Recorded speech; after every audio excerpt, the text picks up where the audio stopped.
gente, esse é o Recast número 63, meu nome é Adilson. E a pedidos, muitos pedidos aliás, a gente vai falar hoje sobre o filme Akira, que, se vocês não sabem, em 2018 fez 30 anos de estreia. Cara, estamos ficando realmente velhos. Pra falar sobre o filme, a gente chamou primeiro o mais interessado no tema, que é o Guga. Fala aí, Guga, tudo bom? Eu não sabia que tinham vários pedidos, eu tô até surpreso. Tem vários pedidos, cara. É porque a gente ventilou isso na época, e aí a galera lembra e tal, fala de Akira e tal. Não, deve ser porque as pessoas viram e não entenderam. E aí a gente começou a pedir. Valeu, Guga, pela presença aqui. Quem tá aqui também de volta depois de muito tempo é o Cadu Rocha. Opa, obrigado pelo convite. Vamos aí falar mais um pouquinho e tecer alguns comentários. Vamos ver o que sai hoje. O Cadu, pra quem não lembra, falou sobre arquitetura e quadrinhos com a gente, deu aula aqui pra gente, né? E Rafa está aqui comigo para conversar com os dois. Fala, Rafa. Fala, beleza, eu sou o orelha número 1 hoje. Eu sou a orelha número 2 e vamos aprender um pouquinho também, né, Rafa? Mas pitaco é o que a gente mais sabe dar. Então vamos agora para os e-mails, comentários e outras cositas más.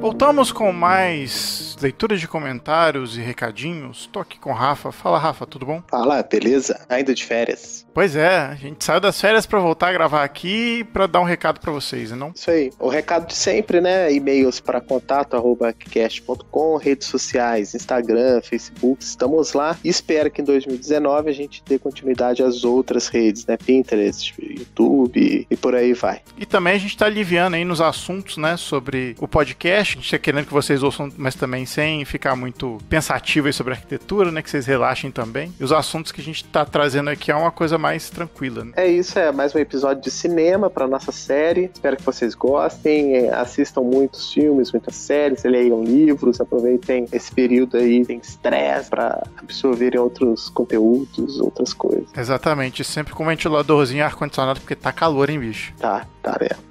Minha nossa senhora, como tá calor esse janeiro de 2019. Então deixamos vocês com mais um episódio de cinema sobre Akira e voltamos daqui a 15 dias com um episódio novíssimo pra vocês. Valeu, Rafa. Valeu.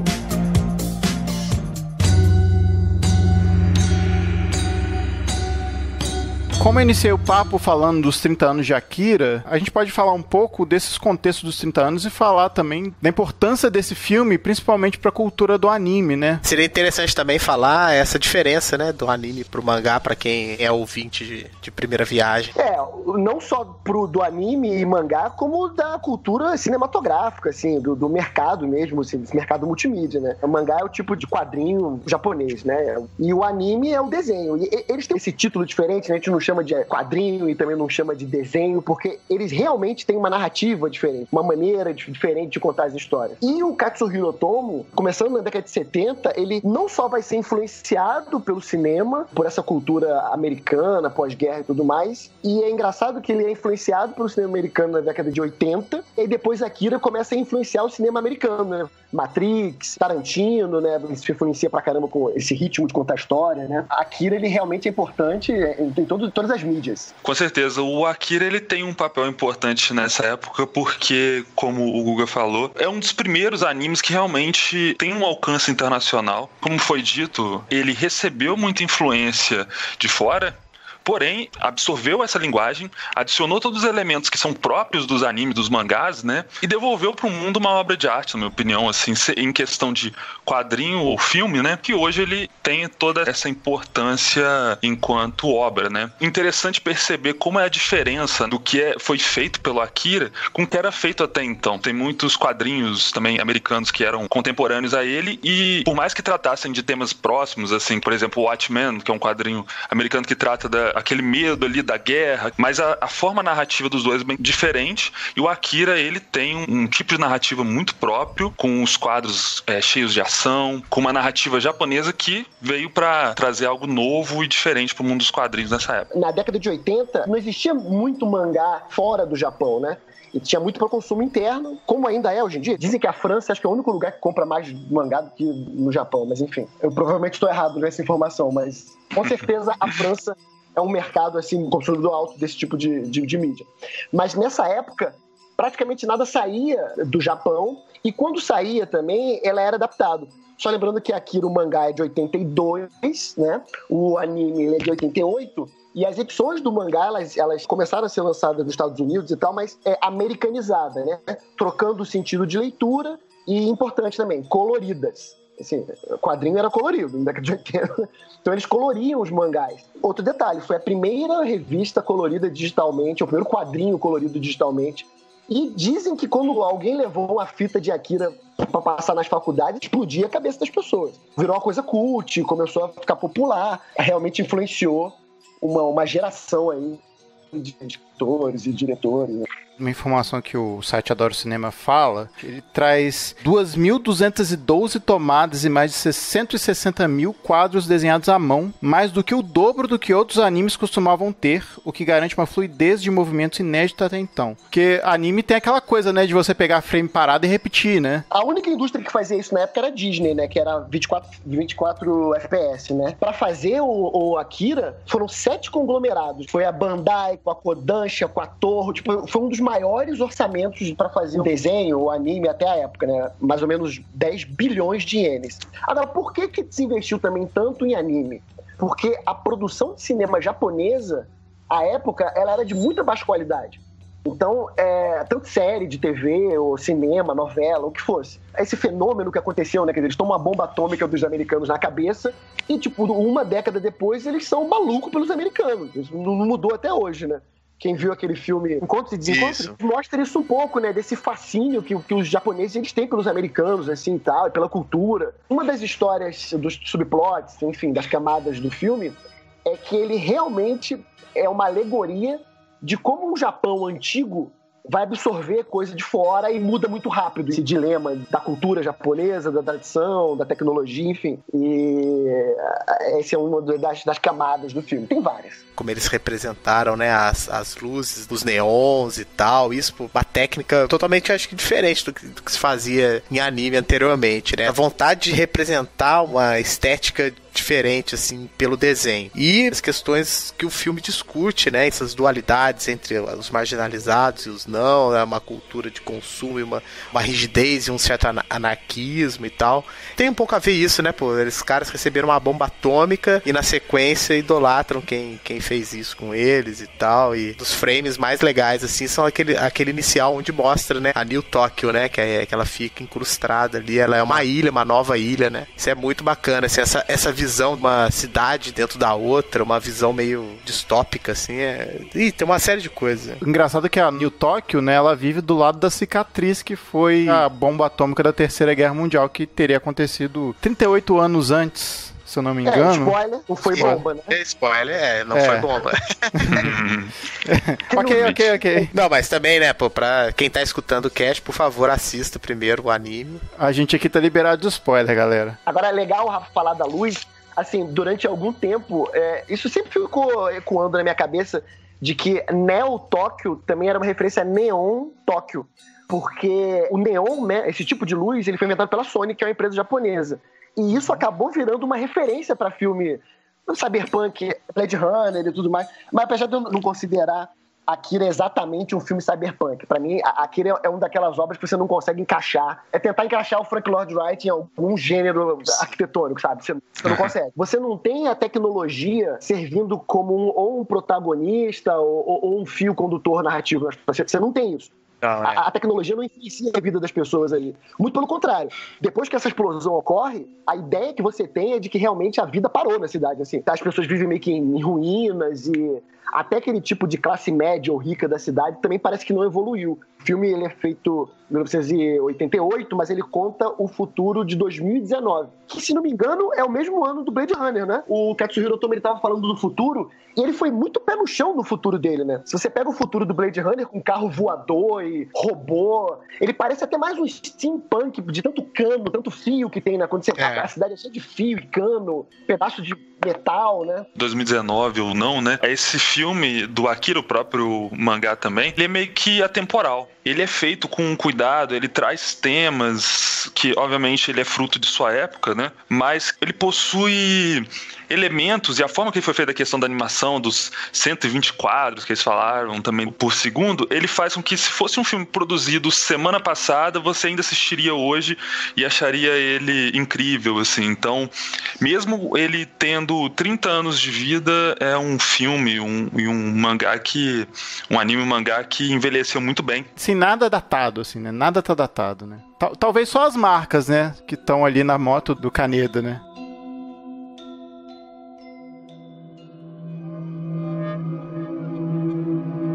Bom, esticando essa conversa, então, a gente podia contar a história do anime, né? A gente tá focando aqui no filme, mas tem a história também do mangá.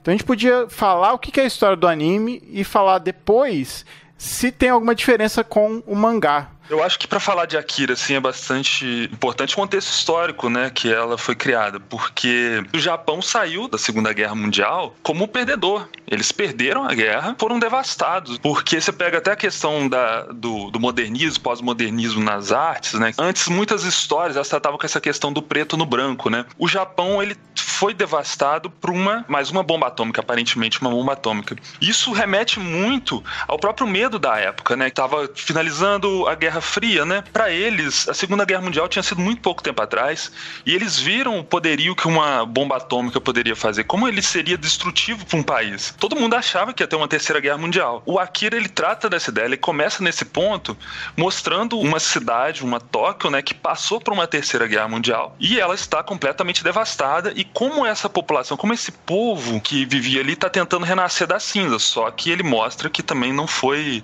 um mar de rosas e por algumas ações de governo, ações sociais, as coisas acabaram desandando um pouco. Depois da devastação de Tóquio, foi construída então a Neo Tóquio, né, uma cidade renascida dessas cinzas, renascida dessa devastação da guerra, e aí o Akira começa mais ou menos nesse período. Nada referente à história é falado, né? Nenhuma referência histórica necessariamente direta do que era Tóquio. Você vai saber dos personagens, sim, mas alguma coisa que resgate a história, que resgate costumes, você não tem nada ali falando no Akira, né? Uma característica muito grande, um arquétipo de história usado pelos japoneses é que, tipo, quase sempre os japoneses falam deles mesmos nas histórias. Quando as histórias não são sobre eles mesmos, são sobre os valores que eles têm. Então, por exemplo, um arquétipo clássico de história de mangá e de anime é aquele personagem que quer ficar mais forte. Você pode pegar o Dragon Ball, Naruto... Fortes e grandes, né? Porque depois vem sempre o monstro que deixa todo mundo gigantesco, né? Como naqueles seriados. Changemans e tal. Esse é um outro arquétipo japonês, né? Uma nação que recebe a maior força possível, né? Recebe uma bomba atômica e que de dentro dela renasce alguma coisa que é mais forte. O Godzilla é exatamente isso. Isso, na verdade, é a representação de que o Japão tem uma força contida dentro dele, é praticamente incontrolável e que é uma nação e uma cultura muito forte. Akira é exatamente essa força, né? A bomba, ela era o Akira. E uma das camadas da história do Akira é justamente sobre esse poder. O logo, ele é vermelho, como a bandeira japonesa, né? É forte, é uma cor forte, e ela ocupa a tela inteira, assim, né? Tipo, Akira! A história, ela vai tratar exatamente disso, de um poder enorme que renasce de umas cinzas ali, como é que você controla aquilo. A novidade que o Katsuhiro Otomo faz é que o Tetsuo, ele representa o novo Japão. E o Akira, ele era o Japão antigo. No mangá, isso é muito bem trabalhado. O Akira, ele é um personagem no mangá. No anime, isso é muito mal explorado. O Akira, ele é um personagem. Ele sai, volta e fica reinando em Tóquio.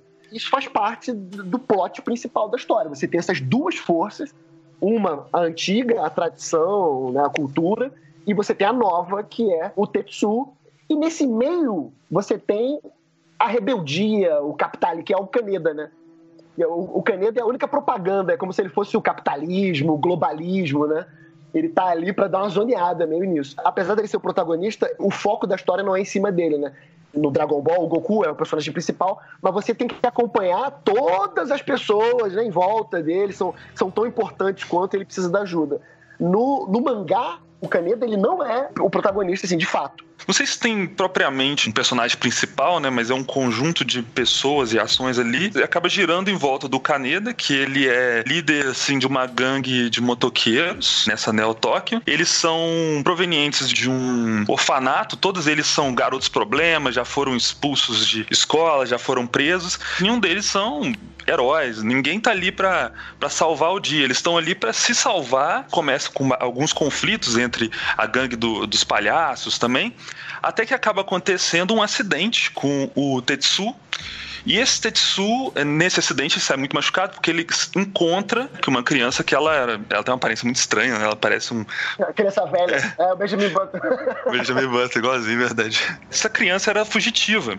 Essa criança estava fugindo de um governo, de uma unidade do governo que fazia experimentos com ela. Então, quando eles se encontram, o governo vai lá para poder pegar a criança e, como o Tetsu também estava muito machucado, leva ele junto. E aí começa o grande problema da história. O que me chama a atenção é realmente essa questão, apesar de chamar Akira, todos ali têm uma importância meio sinérgica ali dentro dessa discussão. Cada um representa uma coisa, né? A gente que está acostumado com a cultura pop ocidental, difícil a gente fazer algumas comparações com obras comuns, assim, de heróis e vilões e tal, de universo, por exemplo, de Marvel, DC, né? O Japão, ele tem a característica de falar deles mesmo. E o Akira, ele tenta ser uma síntese de coisas que aconteceram na década de 60 e 70 no Japão. Então, pra gente fica muito sem sentido. Por exemplo, o filme, ele mostra que tem umas revoltas. Você nunca sabe o que é aquilo. Nem contra o que aquelas pessoas estão se revoltando, por que a polícia está jogando água nas pessoas, né? Isso é uma referência a um grupo de esquerda armado que teve na década de 60 no Japão, e era um grupo estudantil, que acabou virando um grupo comunista, tipo...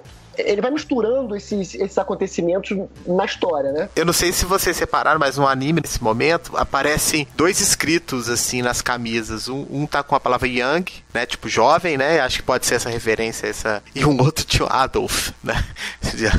De Adolf Hitler. Tem um momento que até eles chamam a polícia, né? O toque de Gestapo, né? Isso é outra coisa que acontece com a cultura japonesa naquele momento, né? Essa ruptura é muito característica do Japão no século passado.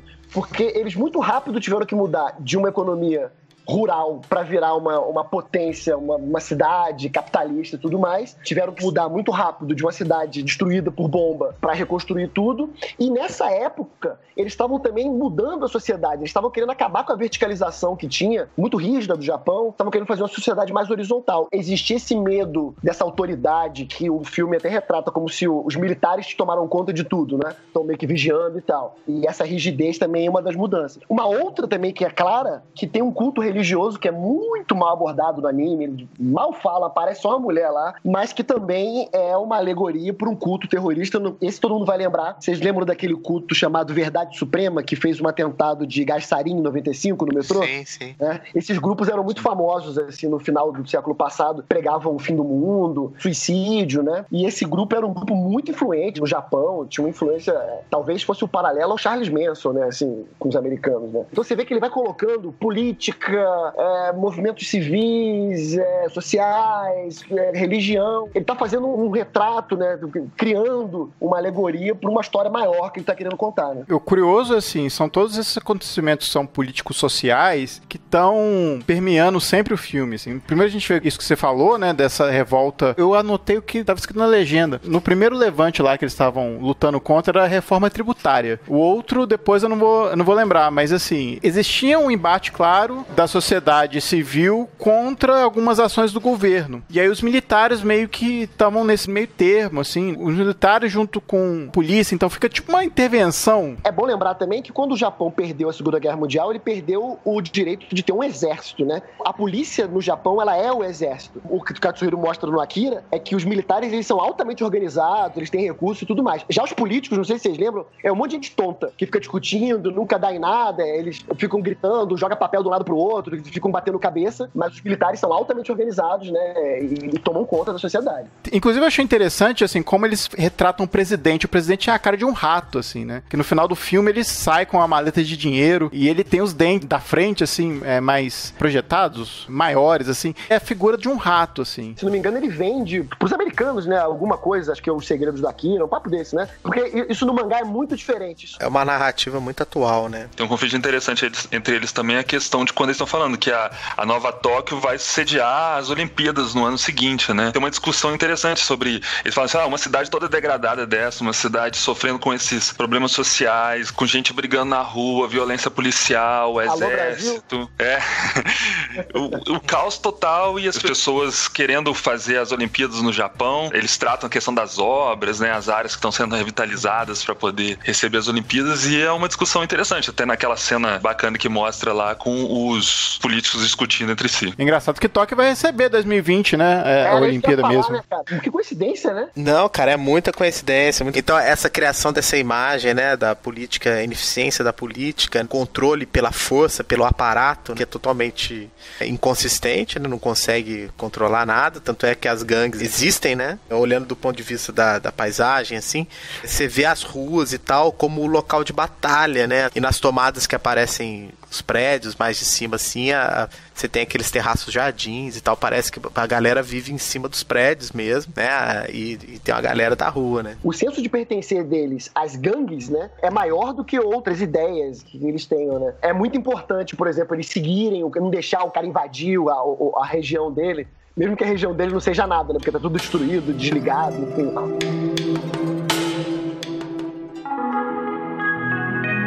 Quando eu vi Akira pela primeira vez, e eu devia ter 14, se não me engano, eu vou confessar que eu dormi, tá? Na primeira vez que eu vi Akira, eu peguei e dormi, mas aí eu fiquei vendo algumas vezes depois pra tentar entender. Mas a história que me pegou, óbvio que eu não entendi absolutamente nada de culto religioso, relevante, civil. O que eu vi da história era uma história de amizade, porque eu não sei se vocês lembram no começo do filme que o Tetsuo, ele tá na moto do Kaneda e, tipo, ele tem uma admiração pelo Kaneda, assim, né? Pela moto do Kaneda, se espelha no Kaneda e tudo mais, né? E o Kaneda, ao mesmo tempo, quando ele é capturado pelos militares, o Kaneda também não desiste dele até o final do filme. O Kaneda vai atrás dele porque ele faz parte da gangue. E isso é importante. Ele faz parte da gangue do Kaneda. Ele não abandona ninguém. Então, pra mim, tinha um arco de amizade que é um clássico, né? Que pega, né, as pessoas. E eu gostava dessa história. Porque era um rito de desenvolvimento do Tetsuo que ele precisava crescer. Essa imagem que ele precisava crescer e se espelhando no Kaneda. No mangá, o Tetsuo, ele começa a reinar em Tóquio, meio que toma conta da gangue dos palhaços e fica desafiando o Kaneda.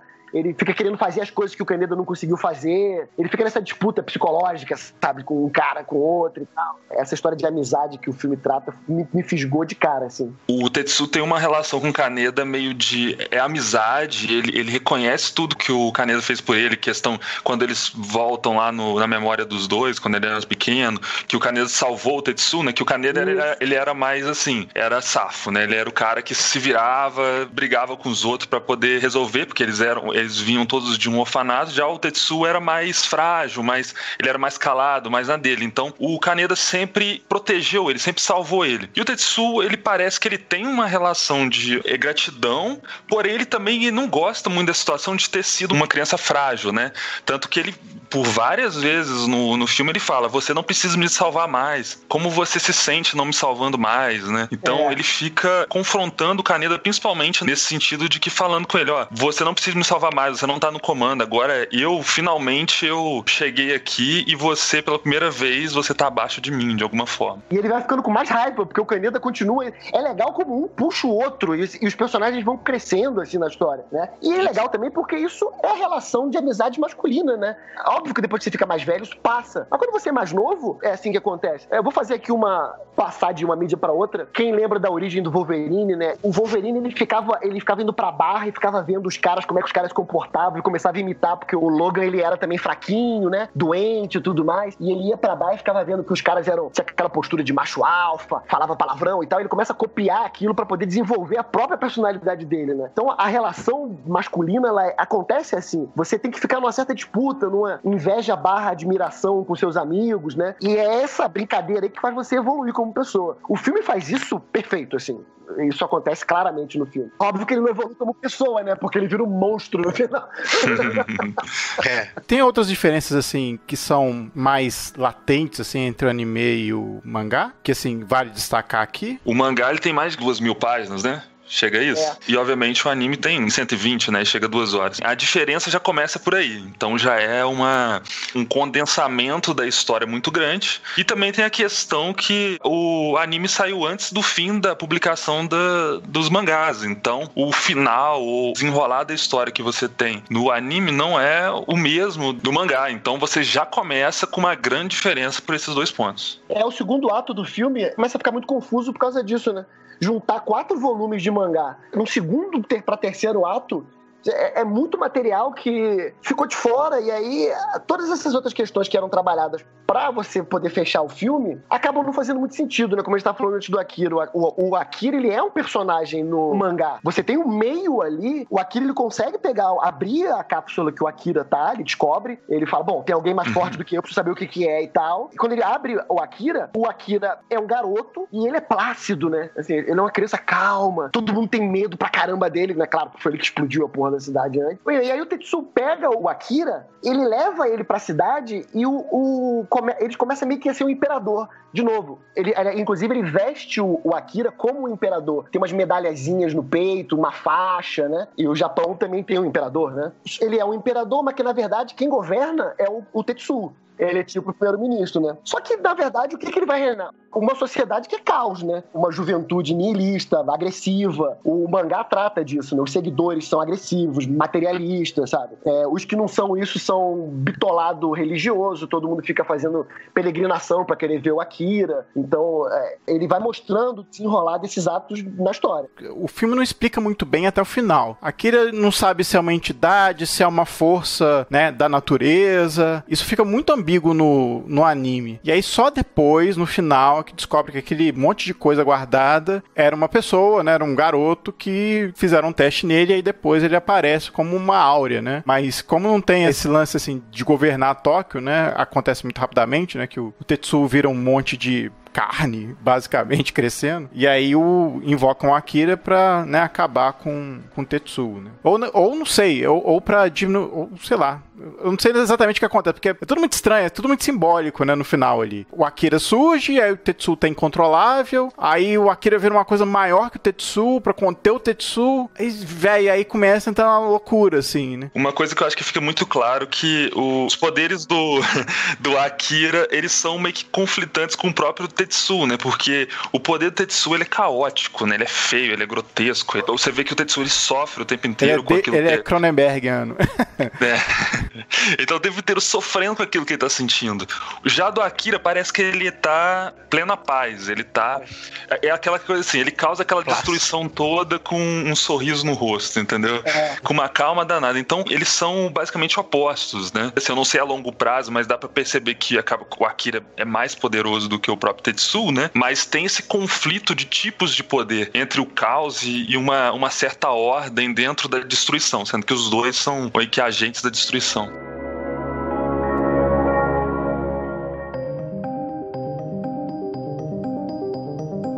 Eu vou voltar um pouquinho aqui pra falar só um pouquinho da carreira do Katsuhiro Otomo e do que ele escreveu antes. Conforme eu vou falando, acho que vocês vão encaixar muita coisa no Akira. Katsuhiro fez escola de artes, se formou em 73, e aí começa a trabalhar na indústria de mangá como qualquer outra pessoa. Pulando bastante a biografia dele, ele vai escrever 3 obras que vão dar em Akira. Uma é chamada Ocaso, que é uma história sobre estupro, é um cara que mantém uma mulher presa pra estuprar. Uma outra história é chamada Nothing Will Be As It Is, que é uma história de canibalismo, tá? E a outra história é uma história chamada Domu. Essa história você pode até considerar que ela é um Akira beta ou alfa. O que essas 3 obras têm em comum? O Katsuhiro, ele conta a história sem clímax. A história não tem clímax, ela tem um ritmo flat. Na verdade é assim, você fica sempre esperando o Tetsuo ganhar mais poder, ganhar mais poder, ganhar mais poder. Outra característica é que nenhuma dessas 3 histórias você tem uma explicação aparente, não só do enredo, né, e você também não tem uma explicação das ações dos personagens. Você também não tem essa explicação aparente, né? Ou seja, elas já são histórias que elas já estão carregando um certo simbolismo. E o terceiro, a característica é de que você sempre tem um conflito, uma força, um poder dos polos, tá certo? No caso de Domu,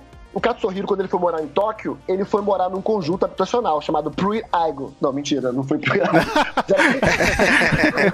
Mas era bem parecido, inclusive depois vocês podem procurar aí como é que é. E aí, quando ele foi morar nesse conjunto habitacional, ele começou a ver várias pessoas diferentes, né? Tinham tipos, né, peculiares. E aí aconteceu um incidente no Japão que 12 pessoas se suicidaram num condomínio parecido como aquele. E aí ele pegou essa história, resolveu explicar o que teria acontecido, inserindo um elemento de telecinese, poder psíquico. Bom lembrar que esse tema também era muito famoso na década de 80. Quem se lembra de Scanners, lembra? Aquele negócio de poder da mente, aquela aquela série de filmes, era um tema comum do final do século. No começo do século, o desconhecido era a floresta, né? Você tinha o Tarzan e tudo mais. Na metade do século, o desconhecido era o espaço, né? Você vai ter todas as obras de Star Wars, não sei o que, bababá. E depois que o homem vai pra Lua, o desconhecido passa a ser a mente das pessoas. É aí que a gente entra em Scanners, Matrix, né? Vai pra esse gênero. Em Domu, ele coloca um senhorzinho, um velho, que tem poder psíquico. E você tem uma menina, uma criança, que tem um poder psíquico tão forte quanto desse cara. E a história vai girando em torno disso. Você já tem ali um embriãozinho do que ele vai fazer em Akira depois. Óbvio que ela não conta só sobre isso, tem várias coisas que gravitam em volta da história. E quando ele fez Domu, em 83, ele vendeu 500 mil cópias só no Japão. O cara estourou no Japão. Nesse ano ele ganhou o prêmio de literatura, sabe? Tipo assim, causou uma polêmica. Porra, isso é mangá, não é livro, entendeu? É tipo o que aconteceu com o Watchmen, né? Pois é. De lá pra cá, o Katsuhiro Otomo ganhou o que você falasse. Eisner ganhou. Qualquer prêmio que você falar, ele ganhou. Você vê que essa narrativa dele, ele aprimorou isso nessas 3 obras. Quando ele vai pra Akira, ele faz exatamente isso. Ele conta uma história aparente, que tem várias camadas, não tem clímax, não tem explicação aparente, se vira pra entender você aí. Engraçado que hoje a gente tem mais filmes assim. Na época, assim, devia ser complicadíssimo, assim, você querer entrar no mundo de um filme que você não tem explicações, né, pro que tá acontecendo pras narrativas que são paralelas, né? Não, eu acho legal essa passagem que o Guga fez aí da história do autor, que mostra, assim, o amadurecimento dele na obra, né, e realmente o Akira, ele pega tudo isso, né, então, assim, desde essa questão, vamos dizer assim, da violência, né, daquele primeiro a obra que você falou, do estupro e tal, há uma discussão meio desafiadora do que seriam pessoas com superpoderes e tal, essa meio discussão, aí vou levantar a bola pra você cortar, hein, Guga, meio de uma nova raça, a dúvida sobre como lidar com pessoas sobre-humanas e tal.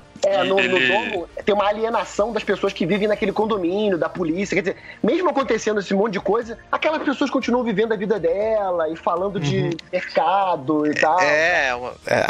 A sociedade, o mundo se transformando e os caras na mesma, né, rotina e tal. E faz uma associação a essa ideia da evolução do homem enquanto sociedade, enquanto indivíduo também, e a consequência dessa evolução forçada, né, porque o que dá a entender quando eles falam ali é que esses poderes que estão naqueles indivíduos não foram dados, não é uma máquina que, daqui agora você tem poderes, né?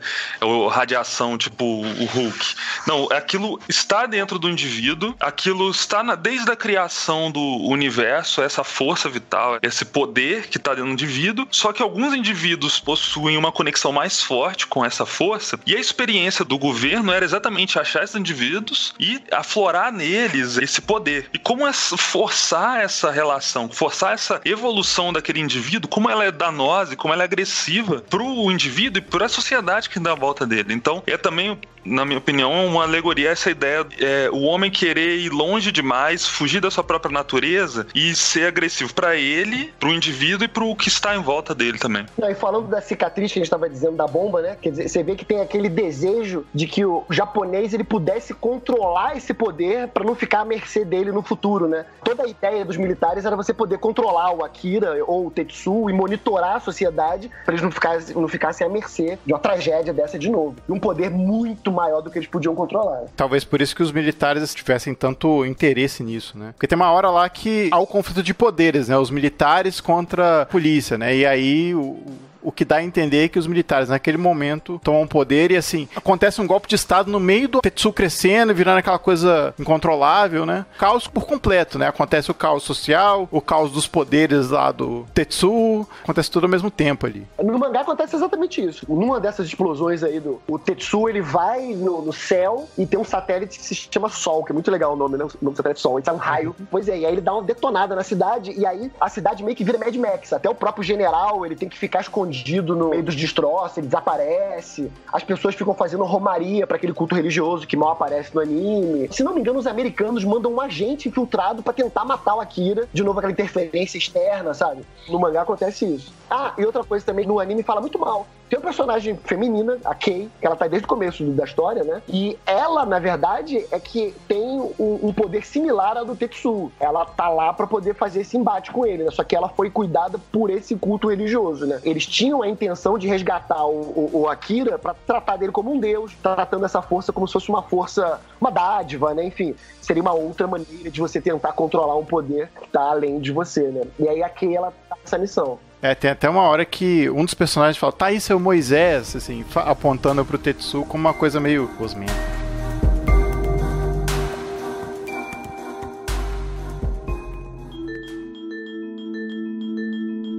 Agora, a gente podia voltar pro embate arquitetônico e urbanístico pra falar da New Tóquio. A gente, muitas vezes, vai repetir do que a gente fala aqui das distopias e utopias urbanísticas, né? New Tóquio é muito parecida, por exemplo, com o futuro do Blade Runner. Tirando um pouco da tecnologia que tá mais no Blade Runner que New Tóquio, a paisagem urbana criada, né, pra esse filme, ela é exageradíssima, assim, em relação ao que se entende de cidade, né? Em relação a arranha-céus, aos prédios, né? E aquela densidade que você tem dentro de uma cidade. Eu acho que uma diferença muito grande que tem entre o Akira e o Blade Runner é também até do próprio Ghost in the Shell também, que veio depois do Akira, é que esses dois, Ghost in the Shell e o Blade Runner, são muito noturnos, né? Eles se passam tudo muito de noite, muita iluminação, muita luz, então aqueles ambientes, eles recebem essas iluminações artificiais, gera aquele incômodo o tempo inteiro. Já o Akira, ele já é um pouco mais céu aberto, né? O filme, pelo menos, se passa muito de dia, ele tem muitas tomadas de dia. A cidade de Neo-Tóquio,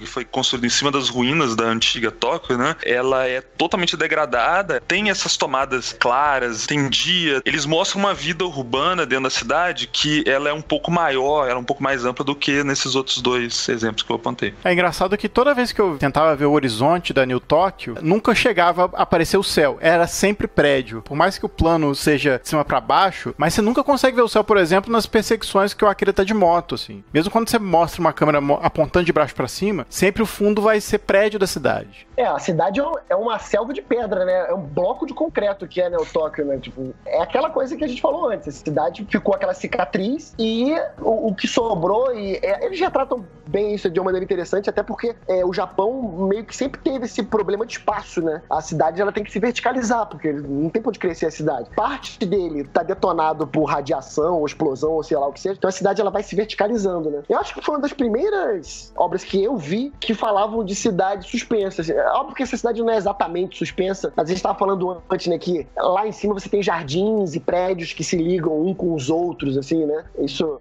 é legal. A obra que vai fazer isso, pra mim, de maneira perfeita, é o Universo 2099 do Homem-Aranha. Eles realmente têm uma cidade alta, assim. Tem uma cidade que acontece muito alto, e é a cidade futurista, e lá embaixo você tem a cidade como se fosse hoje em dia, né? A cidade toda quebrada, assim, toda... Eu tinha entendido que ela acontece na Bahia, né? Ela é tipo uma ilha criada na Bahia. Ela não tá em cima do... Desculpa, da Bahia, oxe. Capoeira, né, Tio? Na Bahia, cara, você de falou Tóquio, da Bahia, né? Cara, eu levei uns 2 segundos de delay pra entender o que você tá falando, mas beleza. Desculpa né, aí. Que ali, Tóquio, Shiba, eu tô abrindo o Google Maps aqui pra ver, ela fica naquela Baía de Guanabara de Tóquio ali, né? Então ela é uma ilha ali dentro aí. Até pausei no primeiro mapa ali, ela tem uma série de pontes, assim, que parece que uma se sobrepõe sobre as outras, assim. Era mostrar realmente como se fosse uma ferida com as coisas costuradas, essa ideia das vias.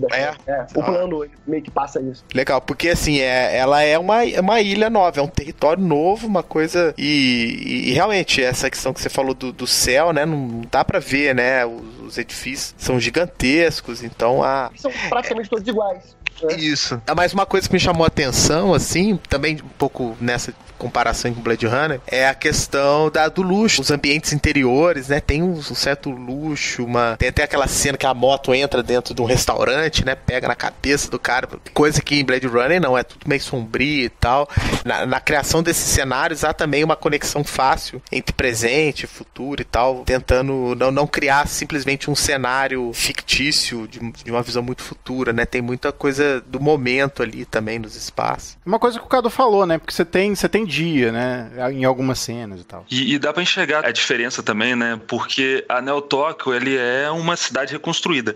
Então eles têm um objetivo de fazer aquilo se tornar algo maior no futuro, né? Tem a questão das Olimpíadas que vão chegar, as pessoas estão tentando viver uma vida normal, apesar de todo aquele caos, né?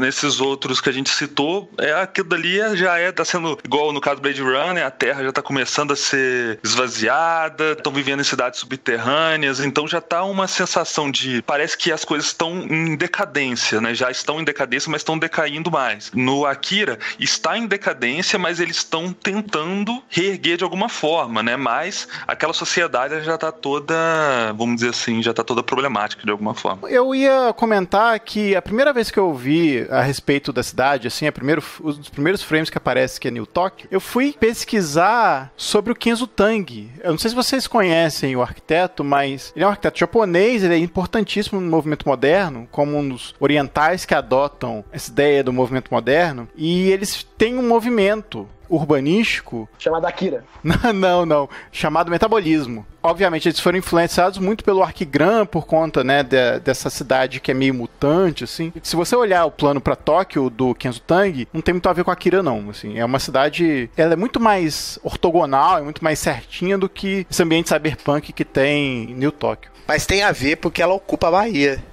A Bahia, tem a ver, é verdade. Pô, é porque ela ocupa toda a Bahia ali, Isso que o Cadu tava falando da cidade destruída, né? Isso também é uma história até do próprio pós-modernismo, né? Quando você destrói tudo que você tem antes, né? Você destruiu tudo. E aí, o que você vai fazer depois? Então, você tem essa dinâmica de se relacionar com o tempo. Tipo, o pós-moderno, como ele não tem uma identidade própria, ele começa a usar referência antiga, né? Pra dar novo sentido. Então é como se você olhasse pra Neo Tóquio, não tem mais nada. Então o que eu vou fazer? Cara, faz o que os modernistas estão fazendo aí e enche de neon, né? Enche de neon. Como isso tem esse arcaísmo, né, por assim dizer, sempre tem essa legitimação nostálgica do que você tá fazendo, né? Então é por isso que eu acho que a cidade de Neo Tóquio, ela não vai pro cyberpunk. Porque quando a gente vai pra um cyberpunk como é o Blade Runner, você realmente tem uma arquitetura, uma disposição diferente das coisas, você tem tanto a disposição de cidade como tipologia e tudo mais. Mas Neo Tóquio não, é uma massa de concreto, é como se eu tivesse pegado um monte de bloco modernista que não deu certo, encostado um no outro e fosse empilhando, né, eles. A gente tá falando de Pruirago, num dos casts passados aí, a gente falou de um filme que mostra a implosão de Pruirago, o Rafa até deu a dica, que é o filme Koyaanisqatsi, e várias vezes, assim, alguns frames do Koyaanisqatsi parecem muito com os frames que aparecem no Akira, que é aquela coisa meio do blocão, assim, todo aceso, parecendo meio chip de computador, assim, e tudo meio exagerado na escala, sabe? Tem um quê, assim, dessa cidade meio monstro, assim, né? Dessa selva de pedra. Assim. É interessante que, assim, os edifícios de primeiro plano, você vê o contorno deles por inteiro, mas ao fundo deles tem uma outra sequência de edifícios que você já não vê um topo. É como se eles tivessem dado um Ctrl-C, Ctrl-V no outro plano e dado uma escala. O fundo dos edifícios são outros edifícios mais altos ainda, né? Essa coisa meio escalonar, assim, da cidade. Algumas áreas da cidade, elas parecem estão o tempo inteiro meio sujas, né? Você olha os cantos, as ruas, elas estão todas muito sujas, tem muito espaço com barricadas, então... Carros abandonados, então parece, assim, que é uma cena de pós-guerra mesmo ali, tava tendo conflito ali, então tem uma diferença clara entre o que é o solo, onde a população mais pobre tá, e o que tá lá pra cima, e quase inalcançável que tá lá pra cima, então existe, assim, uma relação de degradação ali no solo mesmo. Logo no começo do filme, e é importante observar esses primeiros frames de um filme pra você entender qual o tom dele, né? A primeira cena do filme é uma bomba explodindo, mas o primeiro take do filme sem ser a bomba é um letreiro em neon piscando. Já pra mostrar que, tipo, a tecnologia tá ali, mas não funciona direito, sabe? E aí entra um cara num bar que joga cigarro no chão e tá sujo. É lento isso, justamente pra te ambientar nessa cidade meio vandalizada, né? O cara agarrando a mulher, assim, à força, né? Uma certa desordem, né? Tipo, na cidade. Aquelas crianças num bar de noite, né? Vendendo droga, tipo, porra. Isso corrobora um pouquinho o que você falou, né? Porque, da questão do cyberpunk, né? Porque um dos preceitos do cyberpunk é essa ideia, né? De high-tech, low-life, né? No Akira,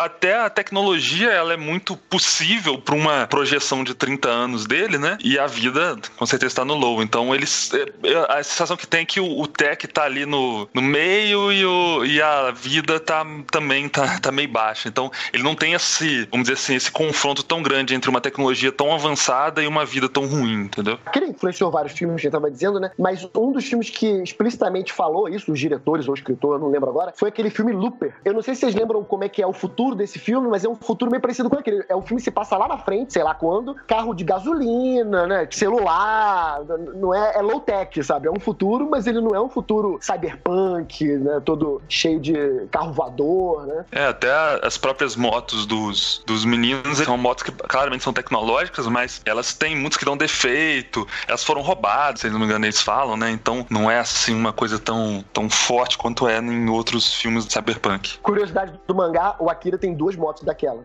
No mangá ele tem uma moto. Uma dele detona toda e ele pega ela depois. Ele monta. Inclusive é o palhaço que monta ela pra ele e tal. Se unem depois contra... Cara, a história é gigantesca. 2.000 páginas. Tipo, acontece de tudo, sabe? Game of Thrones, né?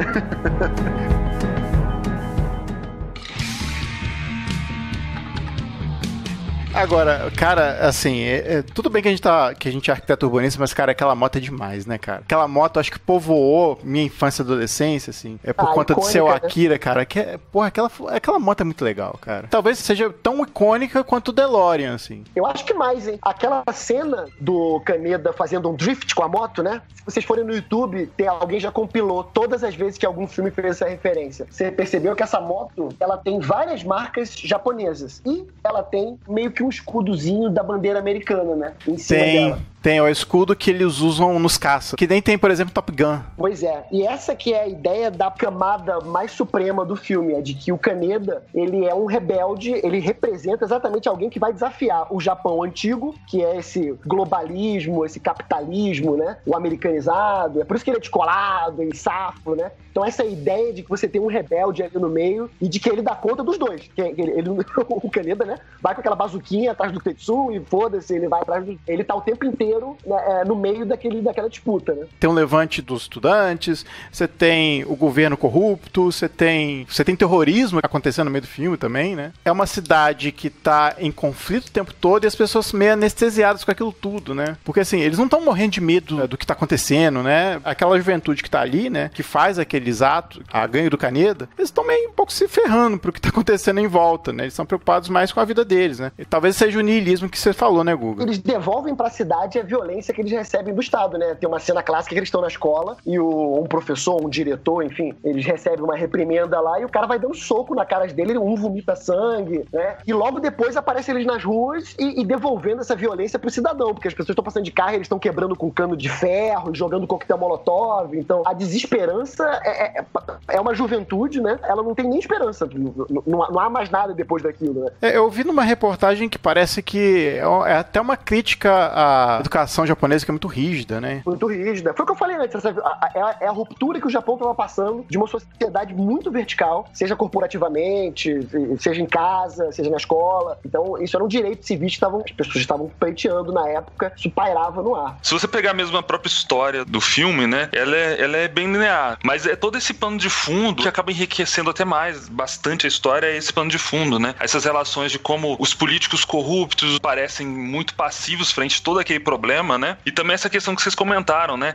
Ele tem várias situações onde as pessoas estão caminhando na rua, acontece uma explosão e, assim, vida que segue, entendeu? Então, não tem esse impacto mais perto das pessoas, né? Eu achei até bastante curioso na parte final, onde tá tendo aquela guerra, aquelas explosões todas, e as pessoas estão lá, em cima das pontes, olhando e comemorando e observando. Então, tipo, as pessoas já perderam completamente o medo ou o receio desses conflitos, né?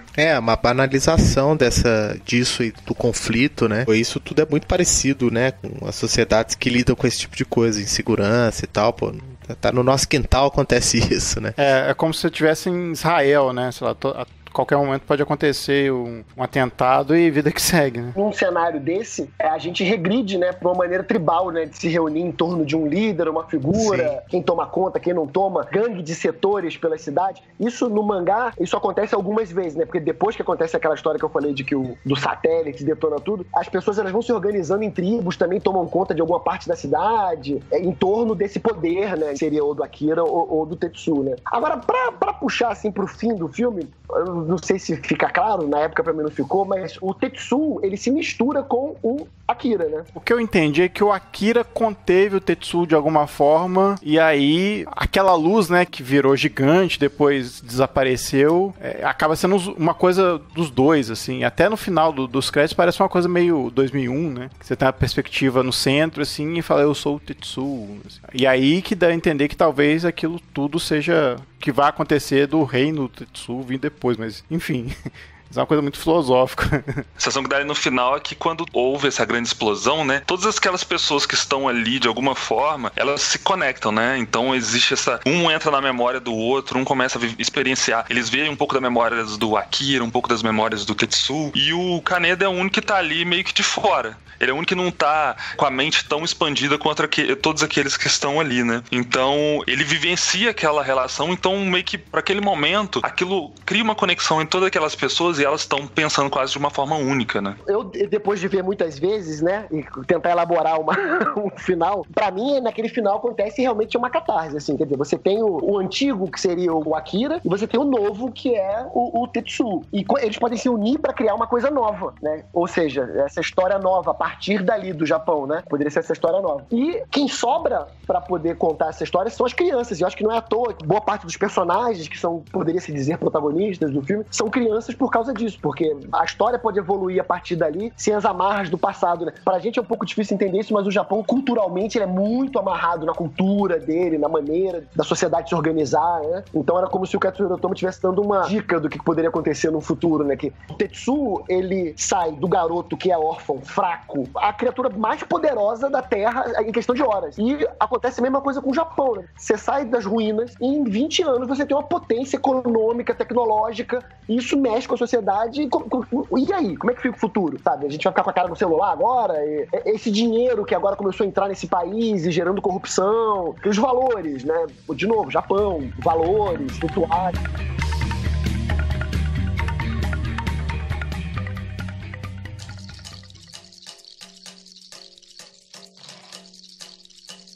O que é engraçado é que, assim, ao mesmo tempo você falando, eu consigo entender que a história do Japão tá um pouco ali. Se você olhar com um olhar mais distante mesmo, a fim de ver o filme mesmo, você não consegue perceber essa questão tradicionalista e da história, que é muito específica e muito própria, né, dos orientais e do Japão, né? Você não tem uma conexão direta com o passado ou com uma tradição, necessariamente, assim. Pro filme, talvez não seja tão importante. Talvez esteja, como você falou, numa questão de uma referência, uma metáfora, uma parábola, mas isso não é necessariamente algo que você fala, ah, não, ali é o Japão, sabe? De como isso tá atrelado à história, você não tem muito isso, né? Ali é o presente pronto, ali não tem uma coisa de resgate, de alguma tradição, a não ser no quesito que você falou, Guga.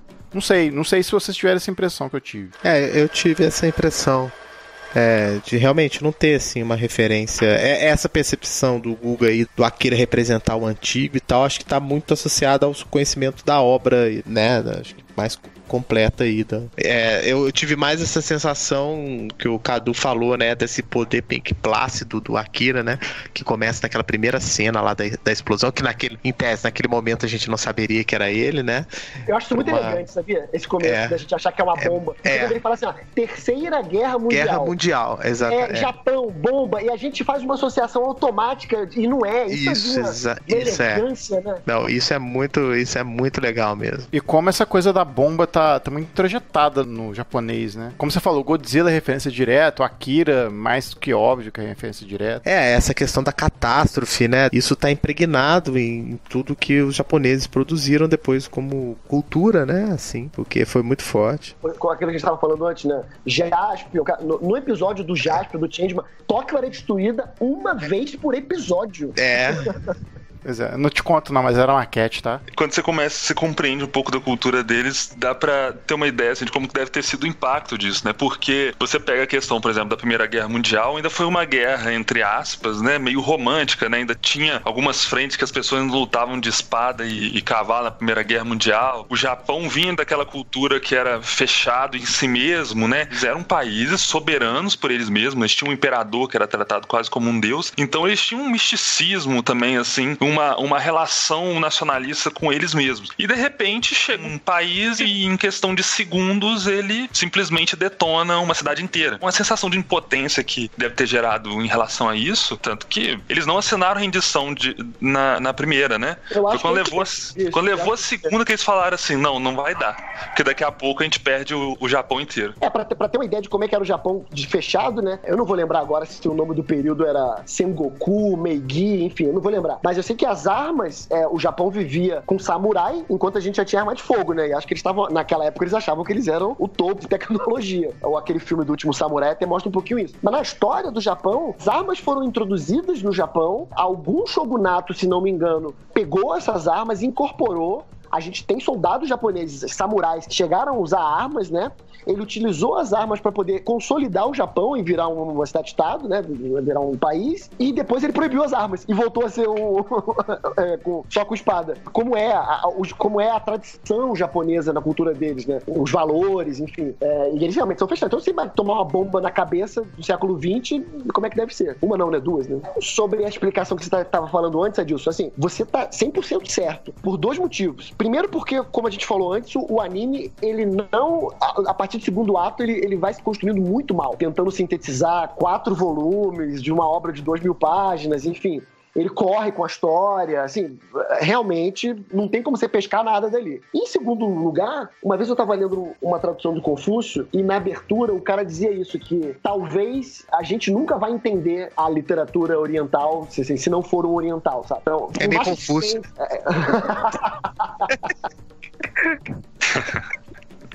Mas por mais que a gente estude e tal, e tente se aprofundar, isso não faz parte do nosso zeitgeist, né? Da mesma forma que o islâmico mistura política com religião, assim, tipo, isso faz parte da sociedade deles e da cultura, da maneira mais ampla da palavra. Então, pra gente tentar realmente ir nisso mais a fundo, tem que pegar pelo autor, pela obra, tentar fazer paralelos. A obra em si realmente não entrega isso. Isso vocês têm razão. Mas o mangá entrega, né? Não dessa forma, mas é mais claro um pouco no mangá. A história faz bem mais sentido no mangá. Essa sensação de impotência quando termina o anime, você fala, ué, acabou? Porque é assim, a Akira no filme é assim. Ué, acabou? E aí? Isso não tem no mangá. Você sabe que aquela história, aquele arco teve um fim no mangá. Eu até acho legal esse final, entre aspas, aberto, assim, desse filme. Até porque, como ele é cheio de simbolismo, eu acho que também deixar a coisa, né, ipsiliteris, eu acho que seria... Acho que perderia o encanto um pouco do filme. Não sei se vocês têm essa impressão. Ele deixa muita ponta solta, eles dizem, né, mas eu já vi algumas críticas, alguns sites que eu li falando sobre Akira, que a questão é que é uma crítica que eles têm na época, que parecia que, como eles estavam fazendo um filme, um mangá que já estava sendo publicado, parecia que aquele filme era para quem estava lendo o mangá. É muito interessante quando você vê uma obra que nasce de um conflito de um povo que tem uma identidade muito forte, né? É difícil a gente compreender isso, pelo menos no nosso país, que é um país formado por uma fragmentação de diversas culturas, né? E lá não, são culturas milenares, então dá uma potência para essas ideias que a gente, por exemplo, não tem, né? A gente pode ter um pouco a questão a gente brincou que coisa da Bahia, mas assim, o sul, o sudeste é mais complicado, um pouco isso, já é um pouco mais misturado, mas o nordeste do país, as nações padronizaram bandeiras, né? Todas as bandeiras são quadradas, todo país tem um hino, né? Quadrada não, é retangular, né? Desculpe a gafe aí. Você vê uma obra que nasce disso aí, eles têm uma origem para discutir isso, né? Muito forte, né? E eu vejo, assim, uma semelhança quando a gente, aqui no Brasil, por exemplo, poderíamos ter temos obras, né, que discutem a questão da escravidão, e não sei porque que a gente não tem obras assim tão impactantes, né? E também tem a questão da mídia, né? Como que a utilização dessa técnica, né? Tanto no mangá e a técnica fílmica, né? Possibilitaram levar essa ideia de discutir esses temas que estão na formação e nos dilemas de uma sociedade muito fácil de você visualizar, que é muito difícil pra gente. Isso que eu tô... Não sei se ficou meio confuso, mas acho que me chamou a atenção na obra foi isso, assim. E ao mesmo tempo não é, né, Rafa? Porque eu acho que o sucesso sucesso dele foi justamente ser uma coisa acultural e ao mesmo tempo você embutir naquela história ali uma metáfora sobre o próprio Japão, que nem o Guga tá falando, você não vê isso exatamente literal no filme, né? Como essa cultura cyberpunk domina todo o filme, e de alguma maneira você tem uma relação criada ali que conta um pouco da história do país, sem ser literal. E aí pegando esses ícones e toda essa cultura que a gente tem ocidental, que o Japão passa a adotar depois da Segunda Guerra, enfim, depois da modernização, até se tornar um dos principais países em relação ao desenvolvimento tecnológico, né? É porque o filme também tem uma superfície que é palatável, assim, você tem o fraco lutando contra o forte. Agora, um dos motivos da gente não ter isso aqui no Brasil, eu acho que tem alguns, né? O primeiro, eu acho que é muito parecido com o que acontecia com o Japão. O Japão só começa a ter isso na década de 80, né? Quando a bolsa japonesa explode. Eu não sei se vocês lembram. A gente é justamente nessa época. Produto japonês era sinônimo de alta qualidade, né? Tipo, Sony, né? Enfim, tudo que tinha japonês. Então, a economia permite que você possa investir, né? Meter dinheiro em filme, quadrinho. A gente não teve ainda nesse luxo de passar por uma década de bonança, sabe? Tipo, de certa forma, essa nossa última década foi razoável. E a gente, não sei se vocês acompanham, o Cadu talvez sim, mas quadrinho nacional explodiu de 2000 pra cá, assim, explodiu. Eu tô falando de obras autorais, né? Tipo, então, vendendo a rodo aí na Amazon, Saraiva. Basta uma economia plena aí pra gente começar também a invadir cinema, sabe? Série. A gente já tem alguns ensaios disso já também, quando... É a famosa literatura, porque assim, o Brasil ficou muito tempo querendo fazer produto cultural, social político, né? Então sempre era um de fome, um de racismo. A gente faltava alguma coisa que fosse sobre nada, mas que em cima do nada a gente pudesse fazer uma crítica maior, né? É o entretenimento que tem crítica, não é a crítica que faz entretenimento. É você fazer camadas em cima de uma coisa que é palatável, que nem você falou. O próprio Cidade de Deus, o Tropa de Elite, é isso, né? Eles são críticas, mas antes de tudo, eles são produtos de entretenimento de alta qualidade. Assim, sim, não, você vai lá pra ver um filme que é muito bem feito, muito bem escrito, tudo mais, e ele tem as suas camadas, né? Sim, isso é verdade. O quadrinho brasileiro, nos últimos anos, ele cresceu, ganhou bastante espaço. Tem essa questão da economia, tem a questão também da internet, que permitiu uma expansão, né, dessas ideias, mas hoje em dia o Brasil já está exportando quadrinistas aí pra fora, tendo reconhecimento internacional, ganhando até prêmio. Então, o Brasil é um mercado consumidor muito grande dessas áreas, né? Tipo, pega, por exemplo, questão de jogos também, é um dos maiores mercados consumidores, e a produção de quadrinhos, filmes, etc. Só que a produção nacional é baixa em comparação com o consumo que tem. Então, tem público, o brasileiro acaba valorizando menos a nossa própria produção, né? Então, ter essas produções de qualidade, ter esses trabalhos bem feitos, né? Esse reconhecimento, isso só enriquece mesmo nossa produção artística em geral aqui do Brasil.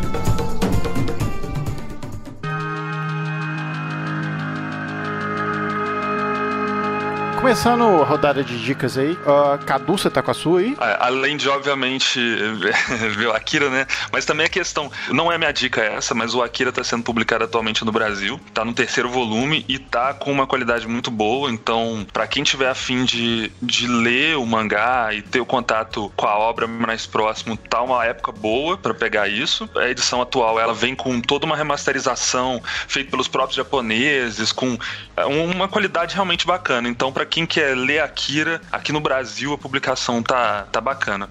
E o que eu recomendaria, assim, que também é um pouco óbvio, mas ele é filho do Akira também, é o Ghost in the Shell, que ele também tem publicação recente, que ele também trata um pouco da questão do cyberpunk, dessa questão do urbano, da cidade, de viver nessa cidade degradada, na cidade misturando tecnologia com esse contexto japonês, né? Então o Ghost in the Shell também é uma obra que, pra mim, ela é filha do Akira e ela também segue nessa continuação. Eu não falo nem no filme atual, recentemente que saiu, não. Leiam o quadrinho e a animação de preferência, que eu acho que vai ser bem bacana. O filme é horroroso.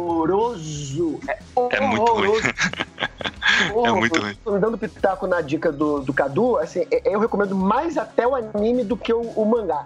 Eu gosto bem mais, acho até que flui melhor. O mangá, pra mim, tem uma coisa péssima, principalmente essa edição que saiu aqui no Brasil. Tem mais nota de rodapé do que título balão nas páginas, cara. Aí as pessoas ficam falando, lê, e depois você volta e lê o rodapé. Pô, que saco, fica toda hora indo no rodapé pra ler. E o anime também tem um teor mais, vamos dizer assim, mais artístico da coisa. Não, obviamente, não tô desmerecendo a obra de forma nenhuma, mas ele pega um pouco, ele explora a ambientação, ele tem grandes tomadas que ele fica mostrando a cidade, só tocando aquela música calma, só pra você entrar naquele clima. O mangá, ele é um pouco mais focado na ação, na explosão, na bagunça, então é uma boa porta de entrada mesmo, é o anime do Ghost in the Shell, que ele vai dar uma boa ideia, e ele tá no mesmo caminho. Pra quem gostar de Akira, pode assistir o anime do Ghost in the Shell, que vai gostar também. Então já que você tá aqui, Guga, fala sua dica aí. Minha dica, olha só, eu vou recomendar quadrinho hoje. Vou recomendar um quadrinho que eu não sei se é mais tão fácil de achar, é do Danilo Beirut, chama-se Bando de Dois, e eu só tô recomendando porque eu acho que eu perdi o meu. Quem quiser, inclusive, me presentear com ele,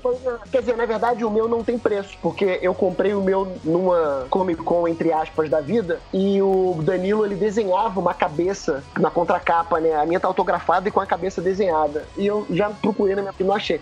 Mas, enfim, o Danilo é um artista nacional AAA, ele que faz o astronauta do MSP50, e ele tá com um quadrinho também chamado Shiro, que eu não li ainda, com certeza vou ler, mas eu gosto muito o Bando de Dois, além de ser muito bem desenhado, tem uma narrativa que é uma delícia, é uma história de lampião, mas ele trata meio como se fosse um faroeste, assim, sabe? Pô, sensacional. Valorizem o quadrinho nacional. Legal, muito bom. Rafa, dá sua dica aí. Pô, minha dica, eu vou repetir uma dica que eu já dei, em algum cast eu já falei desse quadrinho, né, que é do Salimena, um quadrinista conterrâneo nosso aqui, aproveitando essa vibe aí dos brasileiros, né? Nessa Comic Con ele lançou a série que ele tá criando, que é Vagabundos no Espaço, agora em edição impressa pela editora Draco. Fica a dica aí, é muito interessante, muito bacana. Bom, minha dica, eu acho que já dei essa dica aqui, mas por conta desse episódio de Akira, eu acho legal reforçá-la. É um canal no YouTube chamado The Nerd Writer, que é o nerd escritor, escrito em inglês, né? E ele tem um vídeo sobre como Akira faz uma animação de luz que é soberba, assim. Então ele faz todo um vídeo, toda uma explicação sobre como o filme Akira retrata a luz muito bem, assim, mesmo sendo um anime. E, lógico, depois desse vídeo do Akira, tem outros que ele faz quase tese de doutorados em 10 minutos, assim. Ele discute umas coisas muito legais sobre cultura pop, assim. O cara é excelente. O cara, além dos vídeos que são muito bem produzidos, ele tem as ideias dele que ele bota, né, pra você pensar. São bem interessantes, assim, pegando de coisas de cultura pop. Então fica a dica aí, o canal do The Nerd Writer. Vou agradecer a galera que tá aqui. Obrigado, Guga. Obrigado, Cadu, pela presença aí. Pô, foi fácil hoje. Nem escrevi nada. Falei tudo de cabeça. Falar de coisa boa é fácil, né? Pô, é mole. Não, de falar de coisa ruim é mais fácil ainda. Que vem aquele também ódio, tem isso, né? Que destila aquele ódio, né? É verdade. Muito bom, galera. Obrigado mesmo. Obrigado, Guga. Valeu. Obrigado, Cadu. Obrigado e qualquer coisa, estamos aí. Rafa, mais um, né? Mais um pra conta. Isso aí. Bom, galera, então a gente fica por aqui. Nos vemos daqui a 15 dias com mais um episódio pra vocês e até mais.